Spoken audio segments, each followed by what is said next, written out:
Ya,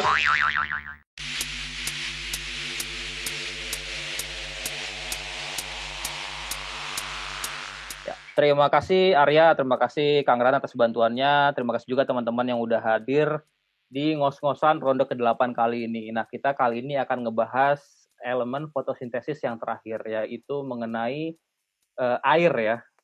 Sebelum kita masuk ke materinya, nanti kalau misalkan suara kita ada yang nggak jelas, tolong di komen ya. Kalau memang suara kita jelas, clear semuanya, tolong dikasih jempol. Oke, tema kali ini adalah seni merawat air aquascape ya. Kenapa gue bikin tema seperti ini? Karena berkali-kali gue bilang dimanapun, gue ingat banget pesan dari Pak Hamsa bahwa aquascape itu tidak hanya seni menata akuarium atau mendekorasi akuarium, tapi juga adalah intinya seni merawat air aquascape. Kenapa seperti itu? Karena air itu adalah sumber segala kehidupan ya, bukan hanya untuk manusia, termasuk juga untuk tanaman dan fauna-fauna di akuarium kita seperti ikan dan lain-lain. Jadi di air aquascape ini sangat penting airnya itu parameternya sesuai dengan kebutuhan tanaman dan kebutuhan fauna, dan sangat penting juga air ini sehat. Nah, air yang sehat itu seperti apa? Akan kita mulai ya. Oke, ini pendahuluan. Seperti biasa, kita udah ngebahas di ronde-ronde berikutnya mengenai cahaya, karbon dioksida, dan nutrisi. Di ronde kali ini kita akan ngebahas mengenai air ya. Air ini bisa gua katakan sebagai elemen fotosintesis yang cukup penting juga seperti karbon dioksida ya. Yang dimana air ini memiliki komponen ataupun unsur kimia H2O, yang mana H dan O itu kontribusinya hampir sama besar dengan kontribusi dari karbon dioksida yang mencapai 45% gitu ya. Oke, jadi ada beberapa parameter air yang penting untuk kita ketahui di aquascape. Sebenarnya parameter air itu banyak banget, unsur-unsur kimia di air itu banyak banget, cuman hanya beberapa yang penting untuk kita perhatikan, yang krusial untuk kesehatan tanaman dan fauna kita. Yang pertama itu adalah level amonia ataupun level amonium ya. Nanti di slide berikutnya akan ada penjelasannya. Lalu yang kedua itu adalah pH, ataupun bisa kita katakan level keasaman air, airnya itu asam atau airnya itu basa. Lalu yang ketiga adalah KH. KH ini kalau gampangnya adalah level karbonat ataupun kadar kandungan karbonat, kadar kandungan kapur di dalam air. Lalu yang keempat, Bang Wen, ya. Mohon maaf dipotong nih, untuk slide-nya memang nggak full ya? Kenapa? Slide-nya nggak full. Oh, sebentar. Karena ini ada teman-teman yang komen mungkin slide-nya belum full, Bang. Ini udah full belum? Udah. Nah, sip. Ya udah. Oke, jadi gitu ya tadi yang. Jadi yang pertama tadi amonia, lalu yang kedua adalah pH ataupun airnya itu asam atau basa. Lalu yang ketiga adalah KH, level karbonat ataupun kadar kapur di dalam air. Yang keempat itu adalah kadar CO2 dan kadar oksigen, karena CO2 dan oksigen ini bisa gua katakan ya sebenarnya saling terkoneksi juga enggak sih, cuman saling berhubungan lah, bisa berhubungan seperti itulah. Nanti gue jelasin lagi, ataupun lengkapnya gue udah sering banget bahas di channelnya Aquajaya Aquariset ya. Lalu yang terakhir adalah temperatur ataupun suhu air gitu ya. Nah, kalau kalian lihat 5 poin parameter air yang penting ini, pasti kalian bertanya-tanya kan, Bang, kok nggak ada TDS sih? Ataupun kok nggak ada total dissolved solid sih? Kan selama ini orang-orang ngomonginnya TDS mulu kan. Nah, maaf bentar.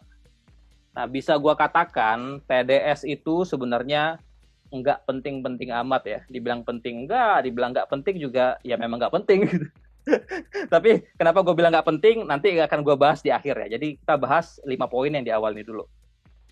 Oke, yang pertama adalah untuk amonia ataupun amonium ya. Nah, amonia ataupun amonium ini sebenarnya adalah barang yang sama, yaitu dia dari kotoran fauna ataupun kotoran hewan ataupun kotoran pembusukan sisa-sisa tanaman ya. Cuman bedanya amonium ini dari segi kimia, unsur kimianya itu adalah, senyawa kimianya itu adalah NH4, sedangkan amonia itu adalah NH3 ya. Jadi amonium NH4, amonia NH3, yang mana amonium ini tidak beracun ya, ataupun sedikit lah, nggak terlalu beracun, nggak akan mengakibatkan efek buruk terhadap fauna. Sedangkan amonia ataupun NH3 ini sangat beracun untuk apapun yang berada di dalam akuarium kita. Nah, amonia dan amonium ini akan selalu berdampingan. Levelnya lebih gede yang mana itu tergantung daripada pH dan suhu ya. Jadi kalau kalian lihat di sini, ini angka ini adalah pH. Semakin tinggi pH-nya, maka perbandingan amoniak yang beracun itu akan jauh lebih tinggi ketimbang amonium yang tidak beracun gitu ya. Jadi makin tinggi pH-nya, makin beracun si kotoran-kotoran tadi, dan semakin kecil pH-nya, semakin tidak beracun kotoran-kotoran tadi. Begitu juga dengan suhu. Semakin tinggi suhunya, kotoran tadi akan semakin beracun, dan begitu pula sebaliknya. Ya, seperti itu kurang lebih. Jadi amonia itu tidak selalu beracun, tergantung pH dan suhu kalian. Oke, jadi berapa sih sebenarnya level amonia yang aman untuk akuarium? Itu kalau secara teknis diukur itu adalah di bawah 0,02 ppm. Itu aman untuk fauna dan flora yang ada di akuarium kita. Di atas itu akan menyebabkan masalah ya. Masalahnya apa aja? Oh, sebelum ke masalahnya apa aja, bagaimana cara mengukurnya? Ada alat-alat khusus untuk mengukur amonia dan amonium ya. Contohnya yang digambar ini adalah merek Sera. Jadi ada juga merek Tetra, terus merek API, dan merek-merek yang lainnya ya.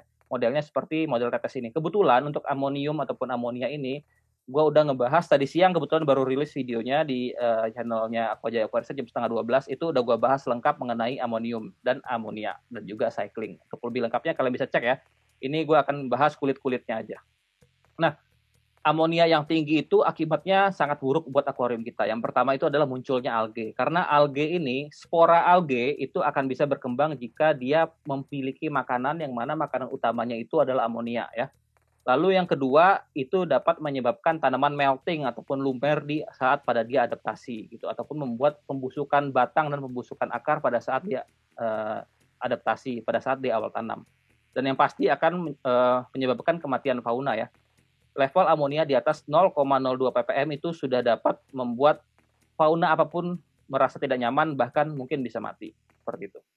Jadi bagaimana cara kita menjaga level aman amonia? Yaitu yang pertama adalah kita melakukan cycling di awal setup ya. Cycling itu kita belum kita tanam, filter kita nyalain, lampu kita matiin, CO2 kita matiin, kita rajin ganti air, lalu kita beri bakteri starter dan lain-lain. Untuk lebih lengkapnya mengenai cycling, kalian bisa cek di video yang gue bilang tadi ya. Tadi siang itu video paling baru di channel Aquajaya. Yang kedua adalah kalau kalian terlanjur tidak cycling dan udah nanem, bisa diakalin dengan menggunakan jumlah tanaman yang sangat banyak dan sangat padat. Karena tanaman ini juga memiliki kemampuan untuk menyerap amonia, menyerap nitrogen dari amonia yang dimanfaatkan sebagai nutrisi ya.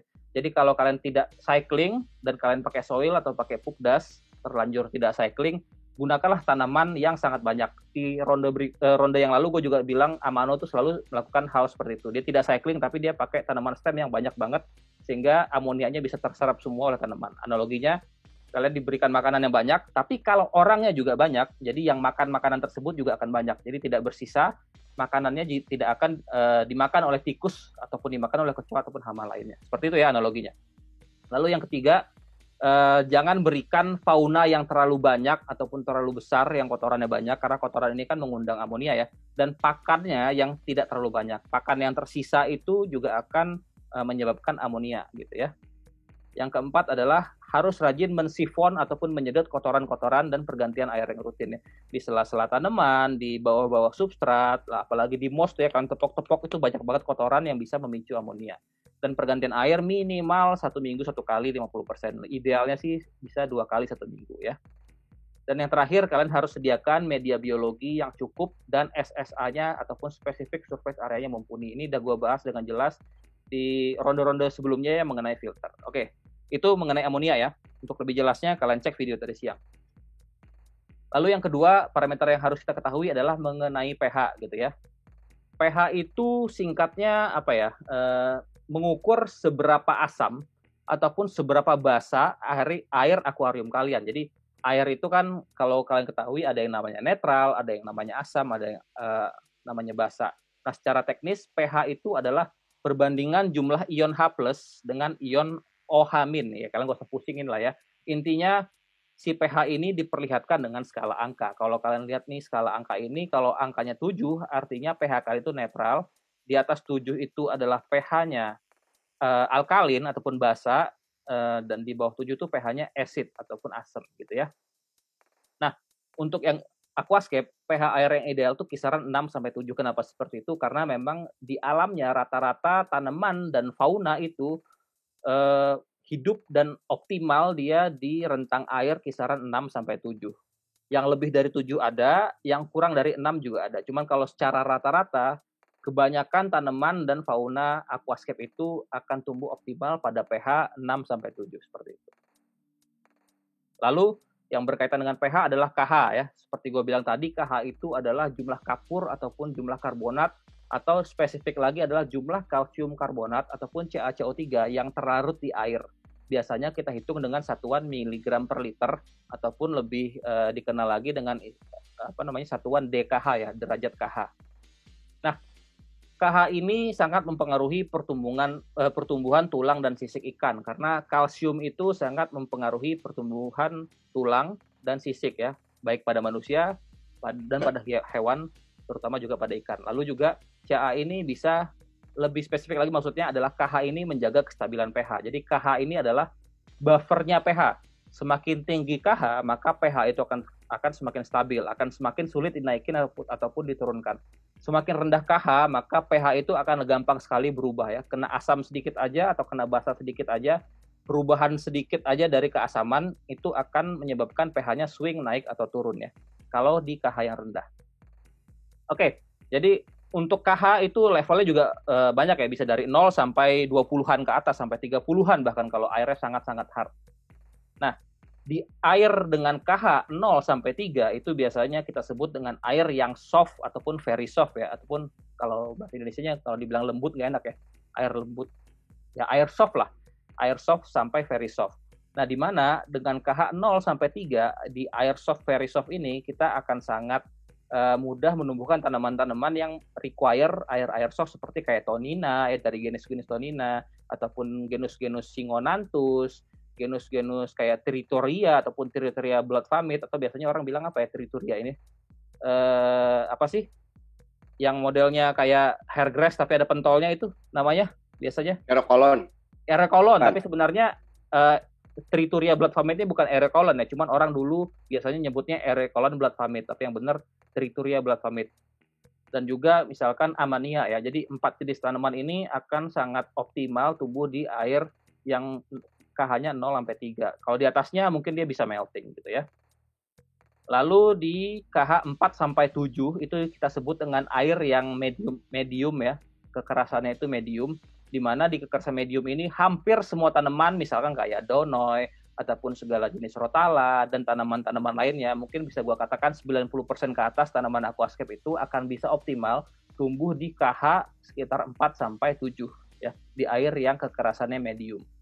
Nah, sedangkan di air yang lebih hard, yang KH-nya di atas 7, 8 sampai 14, kita sebut itu air yang hard, di mana hampir sebagian besar tanaman air aquascape itu akan tumbuh kurang optimal ataupun pertumbuhannya akan melambat, bahkan mungkin bisa tidak tumbuh ya, ataupun stagnan sama sekali, apalagi airnya very hard ya, yang KH-nya di atas 14.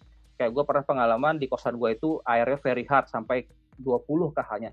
Tidak ada satupun tanaman yang bisa tumbuh ya, yang tanaman yang gue tanam ya. Cuman ada beberapa tanaman yang bisa tumbuh pada air yang very hard. Contohnya misalkan ya, kalau kalian pasti sangat-sangat awam ya dengan tanaman Kadaka ataupun Java Fern gitu ya. Ataupun tanaman dari Anubias, lalu dari Vallisneria, dan beberapa jenis Echinodorus dan Cryptocorin itu masih bisa bertahan di air yang sangat hard. Kalau tanaman lain selain 5 tanaman yang gue sebutkan di sini akan sangat sulit, bahkan mungkin bisa jadi tidak mungkin bisa tumbuh di air dengan KH di atas 14 gitu. Oke, jadi berapa sih KH air yang ideal untuk aquascape? Kalau menurut gue sih di bawah 8 DKH ya. Ya bisa dikatakan yang kekerasannya medium ya, medium sampai soft. Dengan kalian punya KH kisaran 2 sampai 7 DKH, itu artinya kalian bisa menumbuhkan kurang lebih 97% tanaman air aquascape yang tersedia di pasaran saat ini gitu ya. Kalau kalian KH-nya kisaran 6 sampai 12 ya mungkin lebih sedikit ya, kira-kira 90% tanaman yang tersedia di pasaran saat ini. Kalau di atas 13 atau di atas 14 ya hanya jenis-jenis tanaman yang ini aja tadi, yang Kadaka, Anubias dan lain-lain yang hanya bisa bertahan dengan baik seperti itu. Oke, kita lanjut. Sebenarnya pH dan KH ini sangat berhubungan ya. Dan kita biasanya melakukan tes pH itu menggunakan ya pH tester ataupun KH tester yang model liquid ataupun model cairan seperti ini. Bisa juga kalian gunakan model yang pH pen ya. Tapi pH pen ini kurang akurat kalau kalian beli yang murah ya. yang harga-harga ratusan ribu itu kurang akurat. Lebih akurat kalian menggunakan yang model cair seperti ini. Sedangkan ada lagi yang lain yang lebih simple lagi adalah menggunakan yang lakmus seperti ini ya, kayak misalkan merek JBL Easy Test 6-in-1 ataupun secara quick test. Ini memang kurang akurat tapi dia cukup simple dan mengukur ada 6 jenis parameter air, mulai dari kandungan kaporit, pH, KH, GH, nitrit, dan nitrat. Jadi ini sangat ngebantu lah untuk memperkirakan sebenarnya parameter air kalian itu optimal apa enggak. Nah, pH dan KH tadi gue bilang sangat berhubungan. Kenapa? Karena sebenarnya apapun yang kalian masukkan ke dalam air akuarium yang dapat menurunkan KH, maka juga dapat menurunkan pH. Begitu juga sebaliknya. Apapun yang bisa menaikkan KH juga dapat menaikkan pH ya. Tapi tidak sebaliknya. Yang bisa menurunkan pH belum tentu bisa menurunkan KH. Yang bisa menaikkan pH juga belum tentu bisa menaikkan KH. Contohnya seperti ini kayak peat ya. Peat itu ya seperti kayak peat moss ataupun driftwood ini kayu, daun ketapang ataupun campuran air RO lalu menggunakan soil gitu ya. Itu dapat menurunkan KH dan juga pasti akan menurunkan pH juga. Tapi injeksi CO2 itu hanya dapat menurunkan pH. Dia tidak menurunkan KH gitu ya.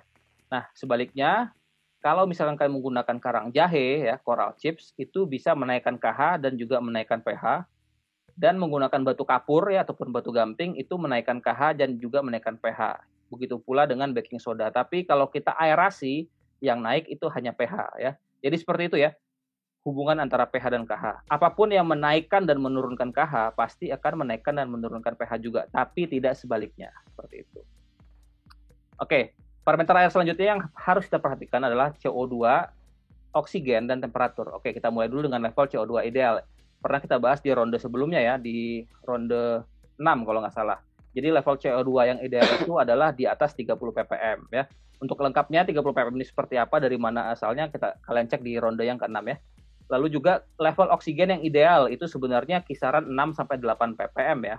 Nah, kalian sebenarnya tidak perlu khawatir dengan ini karena sebenarnya alat ukur untuk dissolve oksigen ataupun oksigen terlarut itu harganya cukup mahal. Kalau kalian sudah bisa memastikan ikan kalian tidak megap-megap, lalu permukaan air kalian selalu tetap bersih, dan juga selalu tetap mengalir, gua bisa yakinkan setidaknya level oksigen kalian itu sekitar 6-7 ppm lah. Jadi semakin dingin suhu, maka kelarutan si oksigen dan CO2 ini juga akan semakin tinggi. Nanti akan gua bahas di temperatur ya. Jadi suhu ideal itu kisaran 22 derajat sampai 28 derajat Celcius. Ini angkanya dari mana? Karena dari sini nih. Nah, kalau kalian lihat, ini angka 18 adalah 18 derajat Celcius sampai 32 derajat Celcius ya. Semakin dingin suhu, maka si tanaman itu metabolismenya ataupun kinerja tubuhnya itu akan semakin melambat. Jadi semakin dingin, maka tumbuhnya akan semakin lambat. Begitu pula sebaliknya, semakin panas, tumbuhnya akan semakin cepat ya. Terlihatnya suhu yang panas bagus kan, tapi belum tentu. Karena semakin dingin suhu, maka level amonia yang beracun dibanding amonium itu semakin rendah ketimbang pada suhu yang tinggi. Jadi di suhu yang tinggi, kotoran dari fauna kalian itu akan lebih beracun ketimbang pada suhu yang rendah ya. Lalu berikutnya, kelarutan CO2 dan kelarutan oksigen. Nah, di suhu yang lebih dingin, CO2 dan oksigen ini akan berubah fasanya dari gas menuju fasa yang lebih cair, sehingga dia akan gampang sekali larut pada air ya. Jadi makin dingin suhu, gas CO2 dan oksigen akan semakin gampang larut. Jadi semakin gampang mencapai level ideal 30 ppm CO2 dan 8 ppm oksigen dibanding pada suhu yang lebih tinggi. Lalu juga pH, karena CO2 ini lebih gampang terlarut pada suhu yang dingin, maka pH itu akan lebih gampang kita menurunkannya sampai target pH yang kita tentukan ketimbang pada suhu yang lebih panas ya. Lalu juga alge seperti itu ya. Karena amonia itu lebih sedikit di suhu dingin dan CO2 itu lebih banyak dan oksigen juga lebih banyak di suhu dingin, maka alge juga harusnya lebih sedikit pada suhu yang lebih dingin ketimbang suhu yang lebih panas. Tapi karena di sini kita lihat ada positifnya dan negatifnya ya, suhu dingin dan suhu panas, maka gue bisa bilang suhu yang ideal itu yang tengah-tengah lah, yang sedang-sedang aja, kisaran 22 sampai 28. Kalau gue pribadi sih gue lebih senang suhu yang tengah-tengah banget lah, antara 25 sampai 26. Seperti itu. Oke, lalu yang terakhir nih, yang sangat sering penghobi bahas ya, adalah total dissolved solid ataupun TDS ya. Jadi sebenarnya TDS itu apa sih? TDS itu adalah jumlah zat padat terlarut di air ya. diukur dengan satuan ppm. Jadi apapun barang yang kalian masukkan ke akuarium, barang padat ya, yang bisa terlarut ke air, misalkan dari kotoran ikan ataupun pelarutan meltingan tanaman, kotoran tanaman, hancuran hardscape, hancuran substrat, pupuk cair kan tadinya dari kimia yang padat ya. Pokoknya apapun benda padat yang bisa terlarut ke dalam air itu akan meningkatkan TDS gitu ya. Tapi kita tidak tahu nih di dalam TDS yang tinggi ataupun TDS yang rendah sebenarnya isinya apa aja? Apakah kotoran ikan sajakah ataupun hancuran hardscape atau substrat sajakah? Ataukah sebenarnya kontribusi dari pupuk cair sajakah? Kita nggak pernah tahu karena kita hanya dikasih angka bulknya, angka totalnya gitu ya. Nah, contohnya seperti ini. Misalkan kita punya 2 buah akuarium ya. Akuarium A dan akuarium B yang identik ukurannya. Akuarium A itu kita ukur TDS-nya adalah 5 ppm, sedangkan akuarium B TDS-nya adalah 100 ppm. Menurut kalian, air akuarium mana yang lebih ideal? Air akuarium mana yang lebih bagus? Ya. Kalau dilihat sekilas hanya dari angka TDS, terlihat akuarium A lebih bagus kan, karena TDS-nya lebih rendah. Tapi belum tentu, karena bisa saja di akuarium A 5 ppm-nya itu isinya Cu semua ataupun tembaga semua ya, yang mana 5 ppm Cu ataupun 5 ppm tembaga, 5 ppm koper ini bisa membunuh apapun yang ada di dalam akuarium termasuk fauna dan tanaman ya. Sedangkan misalnya di akuarium B 100 ppm ini isinya kalsium semua, Ca semua. Kalsium 100 ppm ini masih sangat relatif aman terhadap apapun yang ada di akuarium gitu ya. Jadi intinya TDS ini tidak memperlihatkan tinggi atau rendahnya TDS itu tidak memperlihatkan baik atau buruknya sebuah air aquascape gitu ya. Jadi kalian harus tahu apa sih sebenarnya yang berkontribusi terhadap tinggi atau rendahnya si TDS. Kalau TDS-nya rendah tapi isinya Cu semua ya artinya jelek. Tapi kalau TDS-nya tinggi tapi nggak ada bahan-bahan yang berbahaya ya artinya baik-baik aja. Kayak gitu ya masalah TDS. Oke, sekarang lanjut lagi. Nah ini kalau kalian tahu adalah Dennis Wong, salah satu skipper panutan gue ya. Gue banyak belajar dari dia, baik dari jurnal-jurnalnya dia, baik secara langsung juga ketemu secara langsung. Gue pernah ketemu beberapa kali. Dia adalah orang Singapura. Akuariumnya dia yang difoto ini, TDS-nya itu mencapai 500 ppm dan tanamannya baik-baik aja. Subur-subur aja, bahkan gue katakan subur banget. Tapi dia tahu 500 ppm TDS-nya itu kontribusinya dari mana. Karena dia menggunakan batu seriu ya. Yang mana batu seriu ini adalah batu yang bisa gue katakan mengandung kandungan kapur yang cukup tinggi ya. Jadi kandungan kapurnya larut ke air sehingga meningkatkan TDS-nya. Dan juga dia menggunakan dosis pupuk yang sangat banyak, yang sangat tinggi, high level karena lampunya juga strong. Makanya TDS-nya sampai 500, tapi akuariumnya baik-baik aja. Jadi kalian jangan sedih kalau TDS kalian 200, 300 itu masih oke. Kalian harus tahu sebenarnya kontribusi si TDS yang tinggi itu dari apa? Apakah dari bahan yang berbahaya atau enggak? Gitu ya. Nanti perihal TDS akan gue bahas di hari Senin depan ya di channelnya Aquajaya. Oke, slide yang terakhir adalah rekomendasi sumber air aquascape. Karena sebenarnya banyak banget yang nanya sebenarnya air yang bagus itu seperti apa sih Bang? Nah, gue akan bahas beberapa jenis air yang biasa kita gunakan untuk akuarium ya. Yang pertama adalah air pump. Nah, air pump ini adalah air yang udah diolah sama ya PT PAM. Biasanya dia dapatkan air ini dari sumber mata air ataupun dari sumur ataupun dari manapun dan diproses oleh mereka, terutama mereka tambahkan klorin agar airnya bening. Jadi air pump ini gua kurang rekomendasi karena kandungan klorinnya ataupun kandungan kaporitnya tinggi, kecuali kalau kalian tidak punya sumber air lain, cuman punya pump, boleh pakai pump ini asal kalian endapkan dulu setidaknya 1 kali 24 jam ya. Lalu air berikutnya yang sering kita pakai adalah air sumur bor. Air sumur bor ini relatif lebih bagus dibanding air pump, tapi tergantung di mana kalian tinggal ya, tergantung daerahnya. Semakin areanya dekat dengan dataran tinggi ataupun dekat dengan gunung, semakin menjauh dari perbukitan ataupun pergunungan kapur, biasanya air sumurnya itu akan lebih bagus. Jadi intinya semua air yang akan gue bicarakan di sini itu relatif ya, tergantung parameter airnya. Tiap area itu bisa berbeda-beda. Lalu yang berikutnya adalah air mineral ataupun air isi ulang. Nah, air mineral atau air isi ulang ini biasanya parameternya bagus dari sisi pH, dari sisi KH, dari sisi TDS itu juga bagus. Termasuk air isi ulang dari kayak air pegunungan ya. Misalkan kalau di area Jakarta ini orang sering beli air isi ulang dari Bogor kayak gitu. Itu TDS-nya kisaran 60 sampai 80, biasanya KH-nya kisaran 5 sampai 6, pH-nya kisaran 6,8 sampai 7. Itu bagus biasanya. Umumnya bagus, tapi sekali lagi kalian harus tetap ukur ulang parameternya seperti apa, dan juga satu merek yang sama pun kalau mereka sumber mata air berbeda, itu parameter airnya bisa berbeda gitu ya.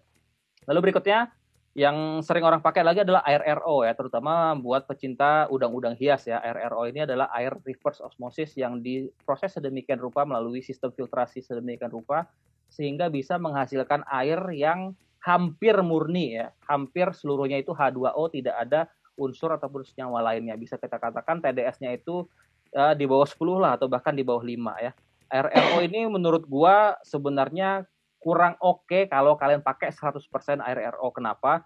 Karena di air RO itu mineral-mineral yang penting untuk tanaman itu jumlahnya sangat sedikit ya. Jadi ada trace element, ataupun kalau kalian ingat di ronde sebelumnya kata gua bilang nutrisi mikro ataupun trace element itu adalah sebagai limitor ataupun penghambat tumbuh tanaman gitu ya. Kalau misalkan ada suatu trace element yang jumlahnya banyak, trace element itu jumlahnya banyak ya, bukan hanya trace 8 ataupun 6 trace element yang ada di pupuk mikro, tapi jumlahnya bisa belasan bahkan puluhan. Kalau kekurangan salah satu dari trace element itu aja, itu akan menghambat pertumbuhan tanaman. Contohnya kayak misalkan dari selenium ataupun sodium dan lain-lain, itu tidak terdapat di pupuk cair mikro, tapi terdapat di air yang seperti dari air sumur ataupun air mineral ya. Jadi air RO ini jangan kalian gunakan 100%, kalau mau kalian nurunin pH atau nurunin KH, gunakanlah hanya sebagai campuran gitu. Jangan gunakan 100%. Lalu berikutnya adalah air hujan. Nah, air hujan yang sehat itu sebenarnya akan mendekati kualitasnya dengan air RO. TDS-nya akan sangat rendah, akan sangat mendekati dengan H2O murni ya, tanpa unsur ataupun senyawa lainnya. Tapi itu di area-area tertentu aja, yang mana areanya masih sedikit polusi, tidak banyak kendaraan, tidak banyak pabrik. Tapi kalau di kota besar seperti Jakarta dan lain-lain, itu udah banyak polutan dari karbon monoksida dan lain-lain, sehingga air hujannya itu bisa sifatnya asam dari nitrat oksida ataupun apalagi ya. Halo? Makanya kenapa Arya? Arya? Terputus-putus kayaknya suaranya tadi. Oh gitu. Sekarang udah aman belum? Sedikit. Udah. Ya. Jadi air hujan ini intinya kalau kalian di daerah yang sedikit polusi, biasanya air hujannya bagus, mendekati dengan air RO. Tapi kalau kalian di kota besar, air hujannya itu biasanya tidak bagus. Apalagi kalau misalkan air hujannya yang kalian tampung dari talang air ataupun kalian tampung dari genteng ya. Kalau mau kalian gunakan air hujan, gunakanlah air hujan yang langsung turun dari langit ya, tanpa menyentuh media apapun. Dan juga jangan gunakan 100% air hujan seperti air RO tadi ya, alasannya sama. Dan yang terakhir adalah air AC. Nah, ini juga paling sering ya orang tanyain ya. Air AC ini juga kalau diukur secara TDS, itu TDS-nya rendah banget, di bawah 10 ppm, bahkan mungkin di bawah 5 ppm. Tapi air AC ini terutama untuk AC-AC yang tua ya, kalau kalian tahu, pipa-pipa pendingin ataupun elemen pendingin AC itu terbuat dari tembaga. Nah, tembaga ini bisa larut ke dalam air dan masuk ke air buangan AC. Sehingga 5 ppm air AC tadi bisa jadi itu isinya adalah tembaga semua ataupun CO semua, yang mana itu sangat beracun untuk air akuarium kalian. Jadi kalau kalian nggak punya tester CU ataupun tester tembaga, sebaiknya hindarilah gunakan air AC, apalagi air AC yang umurnya udah tua. Oke, mungkin seperti itu Arya. Semoga tidak kepanjangan. Jadi silakan kalau ada pertanyaan. Mangga dari Tuan Lia dulu. Oh, dibahas memang ribet ya ternyata. Iya, panjang memang pembahasannya. Ini tadi gue presentasi ada setengah jam. Iya, setengah jam.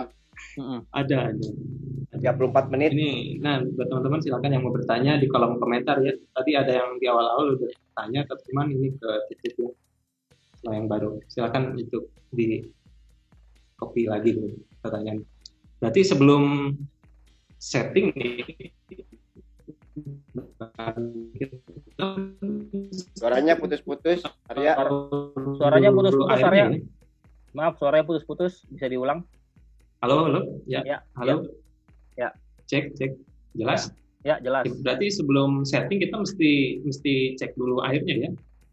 Sebaiknya seperti itu. Tapi kalau misalkan kalian nggak punya tester ataupun ngerasa kemahalan untuk investasi di awal, gunakanlah air sumur ya. Karena air sumurnya relatif baik ya. Tapi tergantung daerahnya juga ya.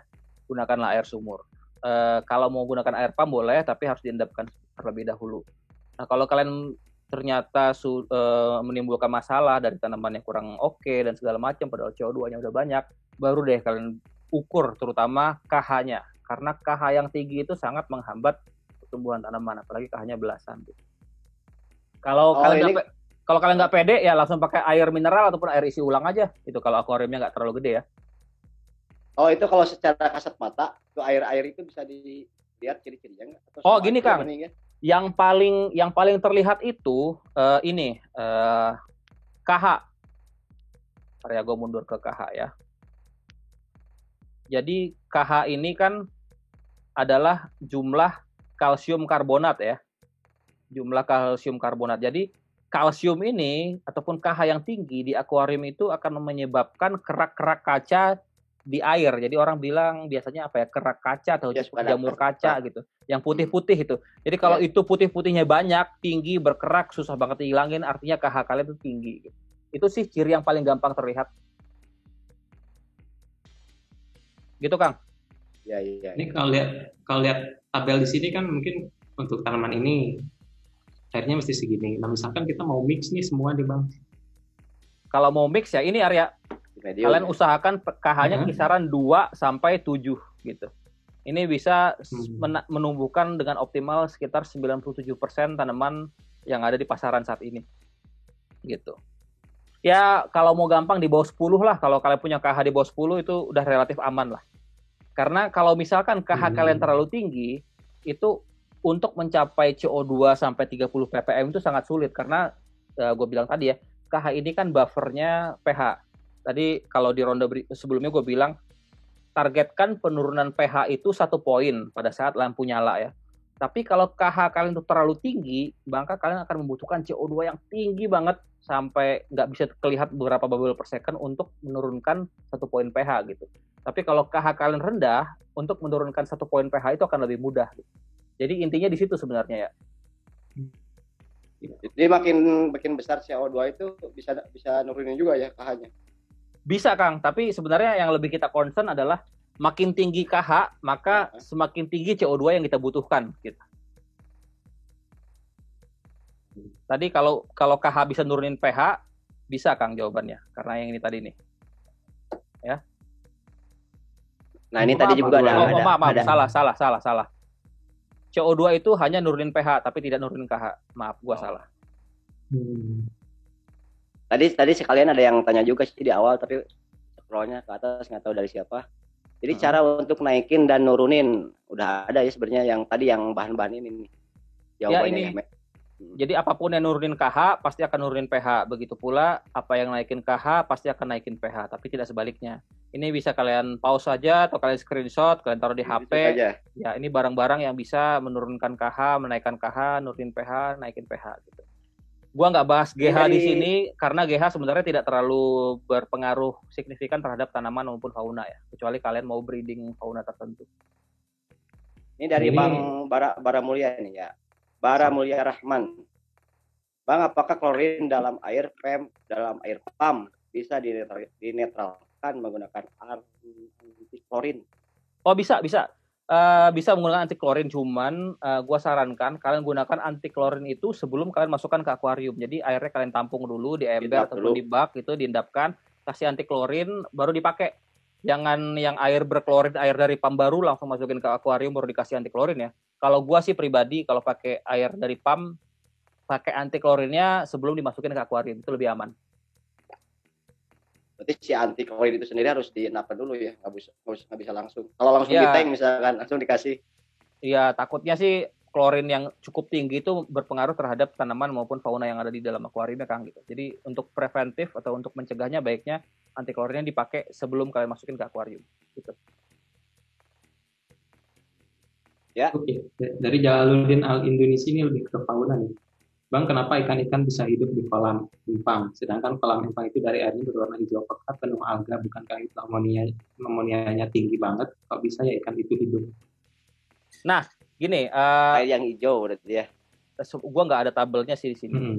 Sebenarnya kalau hubungan antara alge sama amonia itu, once si amonia tersedia, alge itu bisa tumbuh gitu ya. Tapi kalau alge itu udah tumbuh, walaupun amonianya 0, dia tidak akan mati si algenya gitu. Jadi ikan masih tetap bisa hidup. Itu yang pertama. Yang kedua, kalau misalnya tadi kan gue bilang amonia itu level amannya adalah 0,02 ppm ya. itu adalah kadar yang sangat nyaman untuk fauna. Tapi kalau di atas itu sedikit, masih sampai 0,5 ppm, sebenarnya ikan itu masih bisa hidup walaupun dia tidak nyaman. Gitu. Jadi kalau kalian lihat ikan di kolam dengan alge yang banyak ataupun amonianya tinggi, itu belum tentu ikannya hidup dengan optimal ataupun hidup dengan nyaman. Bisa jadi dia juga tersiksa gitu. Kecuali kalau sudah adaptasi dengan keadaan seperti itu ya. Mungkin, apalagi kalau misalnya airnya itu selalu mengalir, air baru terus gitu kalau kolam kan, misalnya. Dari Tongkek Cegapati nih. Ya, mangga Kang. Kalau air sumur dicampur dengan, kan itu KH-nya udah tinggi nih, dicampur dengan air hujan atau air RO, apakah bisa ideal tidak? Oh bisa, campuran. Bisa. Jadi sebaiknya kalau kalian pakai air apapun, misalkan air sumur KH-nya tinggi ya, misalkan KH-nya 15 gitu. Kalian ingin nurunin, ya kalian pakai cara bisa dicampurkan dengan air yang KH-nya lebih rendah. Contohnya air dari air hujan ataupun air dari RO. Cuman kalau air hujan tadi gue bilang ya, itu setiap area pasti parameternya beda-beda. Tapi kalau kalian yakin air hujannya aman, TDS-nya rendah ataupun kandungan lainnya rendah, itu bisa kalian campurkan dengan air sumur yang kalian pakai ataupun air pump yang kalian pakai untuk menurunkan parameter lainnya seperti pH maupun KH. Jadi takarannya dikira-kira aja ya. Takarannya dikira-kira aja gitu. Sesuai dengan target KH ataupun target pH yang kalian inginkan gitu.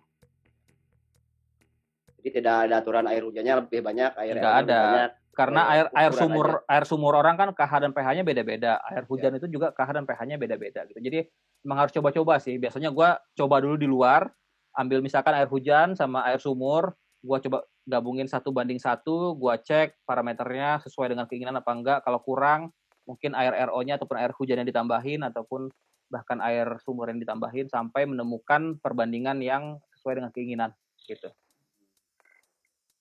Instagram nih Bang Rehan Jiwa. Bang, campuran air sumur plus air RO berapa perbandingannya ya?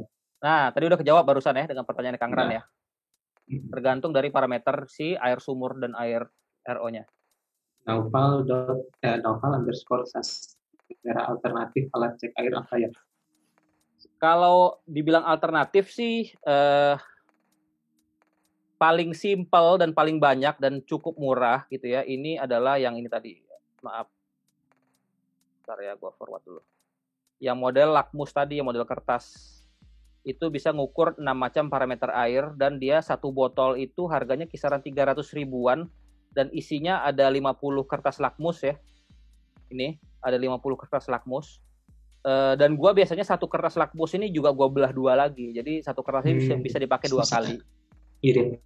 Iya, bisa irit. Ya, inilah yang cukup apa ya namanya? Bisa cukup efisien lah karena harganya tidak terlalu mahal dilihat dari jumlah stripnya gitu. Kalau yang model tetes kayak gini memang lebih akurat tapi harganya memang lebih mahal. Ini harga satuannya mungkin di kisaran 250.000 ke atas gitu. Oh, bentar. Kamera gue mati. Halo? Suara gue masih kedengeran nggak? Ada suara aman. Facebook kan ada? Facebook dari Bang Rian Saban. Nanti videonya belum ada tuh. Ya, ini suaranya tapi kedengar. Iya, silakan. Bacain aja dulu. Mungkin agak melenceng katanya. Dia air baku seperti air hujan kan sudah ada zat yang dibutuhkan. Dengan menambahkan bukir yang zatnya ada yang sama apakah akan berpengaruh? Dan misalnya kita tes pakai TDS air awal contoh 250 ppm. Berapa kenaikan ppm-nya yang ideal setelah penambahan bukir? Maaf Kang, boleh diulang sekali lagi nggak? Pertanyaan soalnya agak panjang. Ini di dalam air baku seperti air hujan kan udah ada zat yang dibutuhkan. Dengan penambahan bukir yang zatnya ada yang sama apakah akan berpengaruh? Dan misalnya kita tes pakai TDS air awalnya 250 ppm. Berapa kenaikan ppm-nya yang ideal setelah penambahan bukir? Jadi Oke, ngerti. Jadi apapun yang kalian masukkan ke dalam akuarium kalian ya, terutama pukcir itu pasti akan menambah TDS ya. Dan tiap pukcir itu pasti sudah punya target ppm masing-masing dari tiap unsur gitu. Jadi tinggal ikutin aja dengan apa yang ada di anjuran penggunaan di kemasannya ya. Cuman intinya adalah TDS ini tidak mempengaruhi apapun gitu. Jadi kalau misalkan di pupuk cair itu suruhnya 2 pam per 100 liter, ya gunain aja, mau naik ppm 50 ppm kayak atau 100 ppm kayak, harusnya dari produsen pupuk yang baik itu dia sudah mengetahui bahwa sejumlah ppm ataupun sejumlah nutrisi yang dimasukkan ke dalam air akuarium itu akan terserap oleh si tanamannya gitu. Jadi intinya Berarti aturan yang di Pukcir itu kan misalkan berapa mili per tank gitu kan, per berapa besar tank. Berarti bisa beda-beda juga kalau airnya beda-beda ya? Enggak Kang. Sebenarnya itu tergantung dari seberapa tinggi lampu kalian, maksudnya seberapa highlight lampu kalian dan seberapa banyak tanamannya gitu. Bukan Jadi, ke jenis airnya tadi? Enggak. Gini lah sih intinya. Kelebihan pupuk cair itu sebenarnya tidak akan menyebabkan masalah apapun gitu ya. Tapi jangan kelebihan yang over ya. Tapi sebenarnya kekurangan CO2 lah yang menyebabkan masalah gitu. Jadi jangan takut gunakan pupuk cair sesuai dengan dosis pada kemasan ya. Sesuaikan dengan lampu dan sesuaikan dengan CO2 tentunya ya. Jangan takut menggunakan pukcir akan meningkatkan TDS. Karena TDS yang tinggi itu belum tentu bagus. Dan TDS yang rendah itu belum tentu... TDS yang tinggi itu belum tentu jelek. Dan TDS yang rendah itu belum tentu bagus. Itu sih poinnya. Iya. Nah kayak tadi bahas TDS ya, TDS itu kepadatannya kan bisa beda-beda tuh. Mungkin padatnya padat CA atau CU kayak tadi ya. Iya. Nah itu ngebedainnya ada testernya juga atau? Setiap unsur ataupun senyawa kimia yang ada di air itu ada testernya Kang.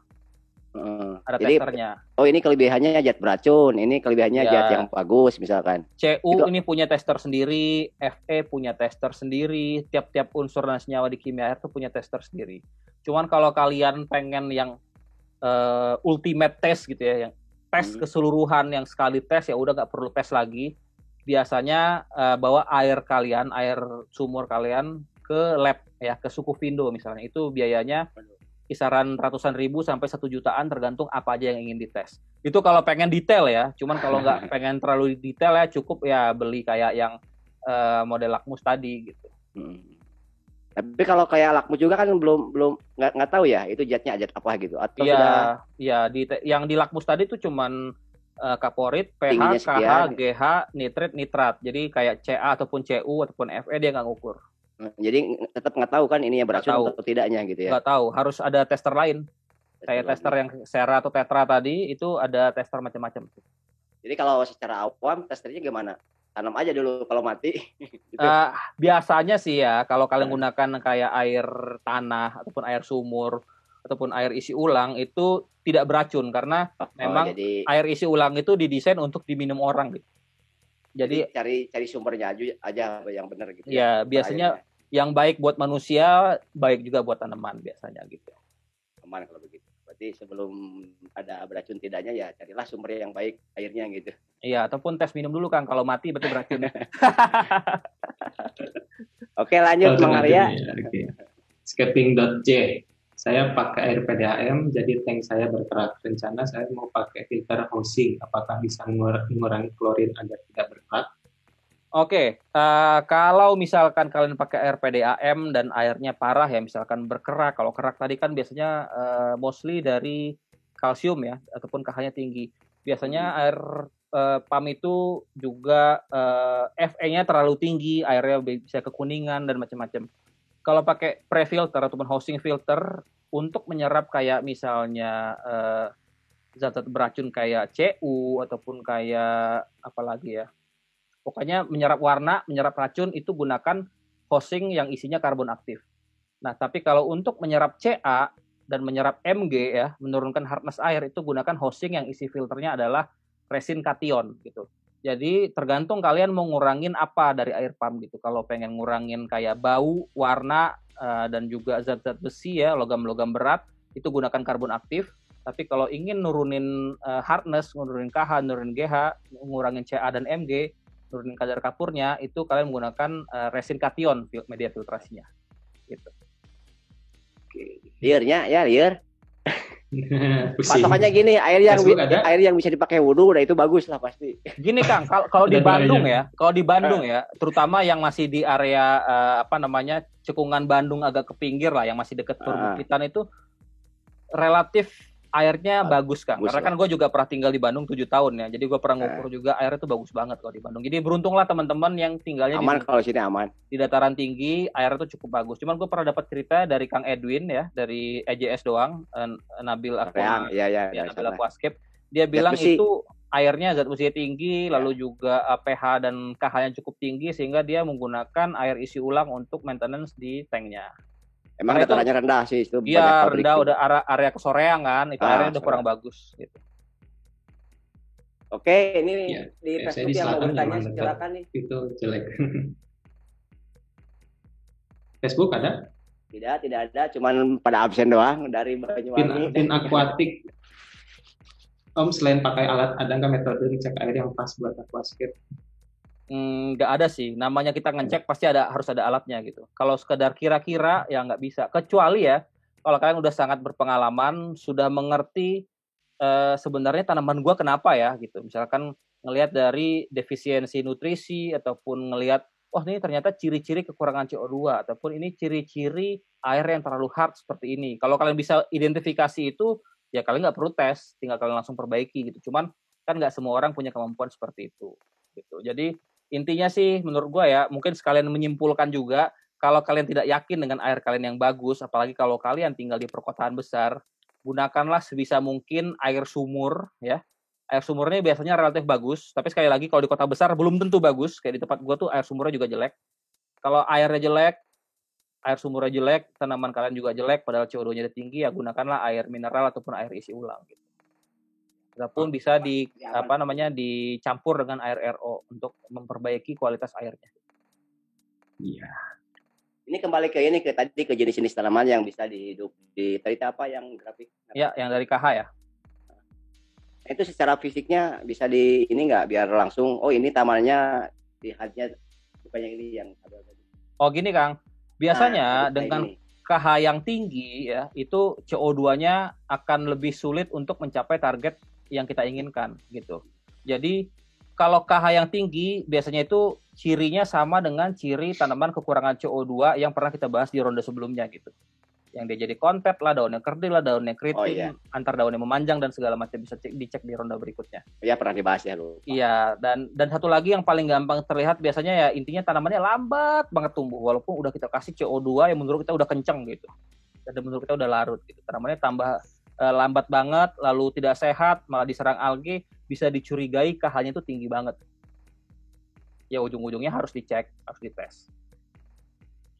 Tank saya Nativida langsung hilang sendiri, kenapa ya? Hilang tuh namun saya melting. Nggak tahu, bangkainya juga nggak ada. Ada yang ngangkat kali Kang. Ini Nabil Well, Bang, kalau awal tanam mau WC 2 kali sehari aman nggak ya atau lebih baik 1 kali sehari aja? Baiknya berapa persen yang diganti? Ya kalau mau tiap hari paling jumlahnya 10-20%. Kalau 2 kali sehari bikin sakit pinggang ya. Kasihan juga gitu. Jadi idealnya sih kalau gua ya air akuarium yang baru itu 2-3 kali seminggu ya. Jumlahnya bisa 30-50%. Kalau akuariumnya udah mature ya bisa 1 kali 1 minggu 50-70%, ataupun mungkin lebih baik lagi 2 kali seminggu kisaran 50%-an juga. Mau tiap hari juga nggak apa-apa, malah lebih bagus ya Bang ya. Iya sakit pinggang aja, tapi daripada ganti air sering-sering tiap hari, mending dikocorin aja tuh pakai selang kecil biar sampai airnya luber gitu. Itu lebih bagus lagi. Tadi Abdurrahman, Bang, kalau GH gimana? Seberapa pentingkah? Oh GH, tadi sempat gue bahas sedikit sebenarnya di area yang, nah ini. GH ini adalah general hardness ya, yang mana general hardness ini mengukur unsur kalsium dan unsur magnesium. Nah, untuk tanaman sendiri, kalsium dan magnesium ini justru merupakan nutrisi untuk tanaman ya. Nah, jadi sebenarnya tinggi ataupun rendahnya GH itu tidak terlalu berpengaruh terhadap tanaman. Kalau kalsiumnya kurang, magnesiumnya kurang, bisa kita tambahkan dari pupuk cair. Nah, kalau untuk fauna ya, terutama kalau kalian mau breeding ikan tertentu, apalagi kayak misalkan dari udang hias yang mahal-mahal kayak musura dan segala macam, itu memang memiliki spesifik GH tertentu untuk mereka bisa tumbuh optimal sampai breeding ataupun sampai beradak pinak.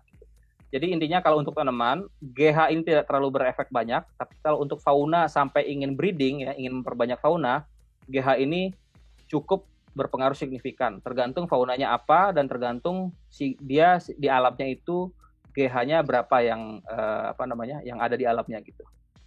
Kayak gitu Arya. Ada alatnya juga ya. GH ada alatnya, dari pakai yang tester lakmus tadi, yang Sera ataupun Tetra tadi, itu ada buat ngukur GH juga. Oke, dari Mbak Nina Zatulini, Alatnya ya. liquid carbon bisa ngukur CO2 katanya enggak? Halo? Ya, liquid carbon ngukur CO2, oh enggak, sama sekali tidak Ya, bisa. Nggak bisa, jawabannya nggak bisa. Karena ya udah beberapa kali dibahas ya, di ronde lalu bahas, ronde CO2 juga dibahas. Jadi liquid carbon itu adalah suatu karbon organik yang diambil dari glukosa organik ya, dari tanaman maupun dari hewan, untuk menambah supply ataupun suplemen untuk tanaman sehingga dia bisa menyerap nutrisi dengan baik. Jadi nggak ada hubungannya liquid carbon dengan mengukur parameter air. Untuk waktu gimana nih Bang? Masih ada ini? Oh, timing kita masih ada sekitar 8 menit. 8 menit. Iya, masih lama. Oke, Kang, Bang. Dari Bara Mulia Rahman. Ciri-ciri tank mature gimana? Nah, ini pertanyaan banyak ya, tank mature ataupun air yang mature. Sebenarnya kalian pertanyaannya itu bisa gua tanya balik nih. Mau lihat mature dari sisi apanya? Apakah dari sisi nitrifikasi, maksudnya dari sisi bakterinya, ataupun mature dari sisi parameter airnya yang stabil gitu. Tapi kebanyakan orang bilang tanaman mature itu, akuarium yang mature itu adalah tanaman subur gitu ya. Tanaman yang subur ya. Tapi kalau gue pribadi, gue lebih suka menggunakan kata mature ini adalah dari bakterinya. Jadi kalau bakterinya udah mature, siklus nitrogennya itu sudah berjalan dengan baik ya, artinya si amonianya itu udah 0 gitu. Kayak yang gue bilang di awal tadi. Tapi kalau kalian menganggap mature itu adalah tanamannya udah subur, ya bisa dikatakan cirinya agak sulit sih ngelihatnya gitu. Kadang-kadang tanaman yang udah mature, aquascape udah mature, tanamannya juga masih bisa terkena masalah kalau misalnya tiba-tiba parameter airnya berubah ataupun CO2-nya tiba-tiba tidak stabil gitu. Kalau ada gamarus aja itu udah mature. Oh, belum tentu Kang. Kalau gamarus ini hal yang berbeda lagi. Kalau kita ngomongin gamarus ataupun udang bongkok ini kan hama ya. Hama ini kan asalnya dari faktor eksternal, dari luar gitu. Bisa berarti artinya udah ada kehidupan gitu. Bisa dari tanaman yang kita bawa ataupun dari ikan yang baru kita beli, dari airnya. Dan gamarus ini sebenarnya sangat kuat loh terhadap amonia maupun terhadap CU sekalipun ya. Gue pernah sebel banget ya sama gamarus ini. Udah banyak banget, udah nggak bisa gue apa-apain lagi secara alami ataupun secara manual. Akhirnya gue kasih CU, gue racunin dengan CU yang sangat tinggi gitu ya. Udangnya ikut mati dong. Udang sama ikan makanya udah gue ungsikan semua kan. Nah, gue ngelihat, wah ini sebagian mati ya, tapi sebagian tanaman juga ada yang melting gitu. Akhirnya ya udah, karena tanamannya melting, semua gamarus yang mati gue sedot, gue buang, gue tanamin ulang. Masih ada tuh gamarus yang bisa selamat di bawah substrat atau mungkin telur-telurnya gitu. Jadi tapi itu secara ini mengganggu tadi itu ke tanaman atau ke apa rusaknya? Enggak sih Kang sebenarnya, cuman ganggu mata aja sebenarnya. Tapi lucu kayak alien lucu. Tapi kalau udah terlalu banyak gak enak lihatnya Kang. Ngacir sana sini ya. Yoi. Ya itu ya Bang Mara lihat dari Mangga kalau ada yang Bantan Adi Prastianto. Saya ya suaranya rusak Arya.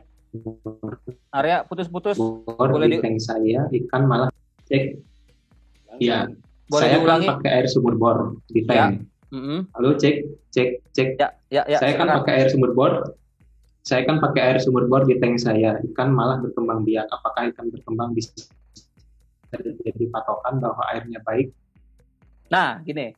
Ini pertanyaan yang bagus dan sekaligus agak sulit untuk menjawabnya. Jadi sebenarnya kebutuhan optimal si tanaman sama kebutuhan optimal si fauna ini bisa sama, bisa berbeda tergantung jenis faunanya, tergantung jenis tanamannya gitu.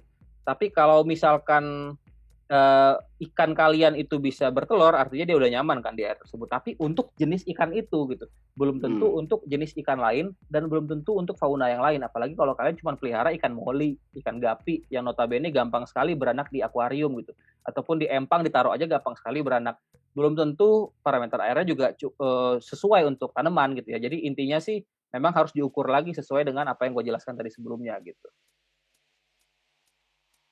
Zat sulfur seperti apa tuh zat sulfur? Kenapa zat sulfur? Oke, zat sulfur itu biasanya di akuarium itu sulfur ini bisa dimanfaatkan sebagai nutrisi ya. Tapi kalau unsur sulfur, tapi kalau misalkan si sulfurnya itu udah berupa senyawa lain, misalkan zat asam sulfur ataupun sulfur oksida atau sulfur dioksida dan lain-lain yang berupa gas, itu bisa menyebabkan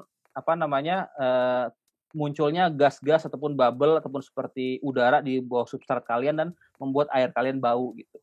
Dari mana itu biasanya sumbernya? Biasanya karena dari substrat yang anaerob, Kang, yang tidak ada oksigen gitu. Berarti udah lama gitu ya. Ya, substrat yang terlalu padat itu bisa munculin kayak gas-gas sulfur ataupun gas amonia ataupun gas-gas lainnya gitu. Itu membuat air kalian bau dan juga bisa meracuni fauna kalian. Jadi segala sesuatu baik nutrisi sekalipun yang biasa kita gunakan di pupuk cair, kalau levelnya berlebihan banget melebihi ambang batas amannya si fauna, itu juga bisa meracuni gitu. Fajar dan Huzaifah, barusan saya ngetes air tank saya ke KH 4, tapi ternyata pas cek air sumber-sumber KH-nya 8. Kok bisa ya? Oh, berarti. Ya, ini berarti nih. Jadi mungkin di akuarium elu itu menggunakan barang-barang yang ada di yang tadi yang bisa nurunin pH dan nurunin KH, misalkan kayak dari soil ataupun peat ataupun dari kayu, tanin gitu ya. Itu bisa nurunin pH dan sekaligus nurunin KH ya. Yang ini tadi nih. Maaf, aduh lama banget ya, jauh. Nah, yang ini kayak daun ketapang, kayu, tanin gitu ya, soil, itu bisa nurunin KH juga. Jadi kalau air sumbernya KH-nya tinggi, masuk ke akuarium KH-nya rendah, ya justru kalian harus berbesar hati dong, malah senang karena KH-nya jadi lebih rendah gitu. Jadi kesimpulannya ada di tabel ini nih, tinggal di screenshot ya, bro. Betul tabel ini gitu. Jadi intinya sih mungkin ini karena memang waktunya tinggal 1 menit lagi, Arya. Mungkin kesimpulan aja ya. Kalian kesimpulan. Boleh. Jadi kesimpulannya intinya sih kalau kalian memang pengen menseriusi hobi aquascape ini dan pengen tahu sebenarnya apa yang terjadi dengan akuarium ataupun fauna kalian ataupun tanaman kalian, ukurlah seenggaknya ukur KH dan pH ya. Itu yang paling penting karena KH dan pH ini juga bisa kalian ukur CO2 gitu. Lalu juga sumber air yang bagus, kalau kalian tidak punya alat ukurnya, sebisa mungkin gunakan air yang kalian ketahui itu aman untuk dikonsumsi manusia. Yang mana dikonsumsi manusia aman artinya biasanya untuk tanaman sama fauna juga lebih baik. Gua akan sangat menyarankan air sumur, tapi sekali lagi tergantung di mana kalian tinggal dan juga air mineral ataupun air isi ulang ataupun air gunung gitu ya. Kalau akuarium kalian kecil, tapi kalau akuarium kalian bisa 1000 liter ya galonnya juga gempor gitu. Dan juga kalau air akuarium kalian jelek, bisa kalian campurkan dengan air RO ataupun air hujan ya. Biasanya TDS-nya rendah, KH-nya biasanya juga rendah, air hujan yang sehat. Tapi sekali lagi jangan 100% menggunakan air RO ataupun 100% air hujan. Dan gua sangat tidak merekomendasikan kalian menggunakan air AC karena kandungan CU-nya cukup tinggi terutama untuk AC-AC yang udah lama. Gitu, Arya. Oke, Bang Wendy, terima kasih ilmunya sangat bermanfaat. Jadi buat teman-teman juga terima kasih. Ini saya masih banyak nih ininya pertanyaan. Nggak kebaca ya pertanyaannya, maaf pertanyaannya. Kalau belum puas nanti bisa tanya di channelnya Aquajaya X Aquarium ya Bang ya. Ya, hari Kamis jam 11:30 siaran ulang.